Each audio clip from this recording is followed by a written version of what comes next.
দিল শান্ত হয় আল্লাহকে ডাকে, আল্লাহর হুকুম মানবে।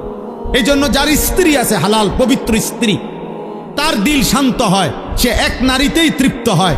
কিন্তু যেই হাইওয়ান, যেই চতুষ্পদ মানুষ নামের জানোয়ার রাত সারা রাত 10,000 না 10 লক্ষ নারীও যদি উলঙ্গ দেখে, সকালবেলা ঘুম থেকে উঠলেই আবার ওই জানোয়ার, ওই মানুষরূপী পশু আবার নারী দেখতে মন চায়। তার কোনোদিন তৃপ্তি নেই, তার কোনোদিন তৃপ্তি নেই।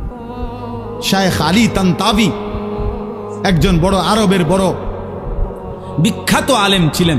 তিনি বলছেন যে, হে যুবক, তোমারে যদি কারুনের সমপরিমাণ সম্পদ দেওয়া হয়, তোমাকে যদি 10,000 নারী, হারাম নারী তোমার বিছানায় দেওয়া হয়, কারুনের সব সম্পত্তিও যদি তুমি তাদের পিছনে ব্যয় করো, আর 10,000 নারীকেও যদি তুমি উপভোগ করো, নাউজুবিল্লাহ, তিনি বলেন তারপরও খোদার কসম তুমি তৃপ্ত হবে না।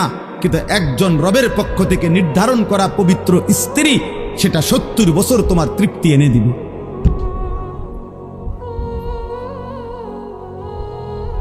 এই জন্য কোনো ছেলে যদি বুঝে থাকো, বুঝে থাকো, আল্লাহর দিকে ফেরো বাবা।